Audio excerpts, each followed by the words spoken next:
பிறனை அவமதிக்கிறவன் பாவம் செய்கிறான். நம்ம யாரையும் அவமதிக்க கூடாது.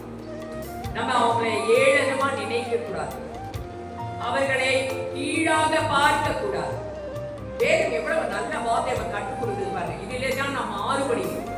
ஏன்னா மற்ற ஜாதியோட நீங்க பாத்தீங்கன்னா கீழ் ஜாதி அப்படிதான் சொல்றாங்க. ஆனா நம்மளுடைய கிறிஸ்தவத்துல நம்ம என்ன செய்யறது அப்படி பார்ப்பதில்லை. அப்ப எந்த காரியமா இருந்தாலும் தேவனுடைய பிரசனத்துல கொண்டு வந்து வச்சிடும். அப்ப வேதம் சொல்றது பிறனை அவமதிக்கிறவன். யாரு? பிறனை அவமதிக்கிறவன். பிறனை அவமதிக்கிறவன் பாவம் செய்கிறார். அப்புறம் சொல்றாரு தரித்திரனுக்கு இறங்குகிறவனோ பாக்கியம் அடைவார். நம்முடைய மத்தியில இருக்கிற தரித்திரனுக்கு நம்ம கட்டாயம் இறங்க வேண்டும். சிலெல்லாம் பாருங்க அவங்க குடும்பம் மட்டும்தான் பார்த்துப்பாங்க. மற்றவருடைய குடும்பத்தை இவங்க கவனிக்க மாட்டாங்க.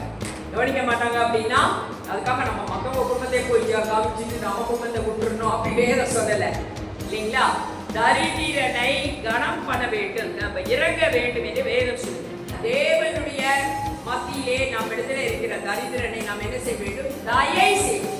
ஒன்று சொல்லுங்க, ஒன்று இரக்கம் காண்பிக்க வேண்டும், இரண்டாவது தயை செய்ய வேண்டும். இந்த இரண்டும் நம்முடைய மத்தியிலே இருக்கிற தரித்திரனுக்கு நீ செய்தால்தான் நான் தேவனை கனம் பண்ணுகிறேன். நான் தேவனை என்ன பண்றேன்? கனம் பண்ணுகிறேன். ஏதாவது ஒரு காரியத்தில் சும்மா வீட்டுல இருக்கிற சாப்பாடு எடுத்து போடுறது பெரிய கனம் பண்றதெல்லாம் கிடையாது. அநேக சமயங்கள்ல நமக்கு we have capacity to help others. ஆனா அதை கூட செய்யாமல் இருக்கிற எத்தனையோ பேர் இருக்கிறார். See, these are the opportunities to honor God. You help another person, it's an opportunity to honor God. அவரை கனம் பண்ணி you revere God, reverence. அவருக்கு கனத்தை கொடுக்கிறோம். அப்ப these are the opportunities. The Lord will send them to you to check whether we honor them or not, honor God or not. நம்ம நினைக்கிறோம் பெரிய காணிக்கை ஃபேட் ஆஃபரிங் இவை bring it here, அதுதான் தேவனை சந்தோஷப்படுத்தும், அதுதான் தேவனை பிரியப்படுத்தும் நினைக்கிறேன். இல்ல, தரித்திரனுக்கு நான் கொடுக்கும் பொழுது கர்த்தர் கனப்படுத்தப்படுகிறார். கரங்களை தட்டி தேவனை மகிமைப்படுத்துகிறார்.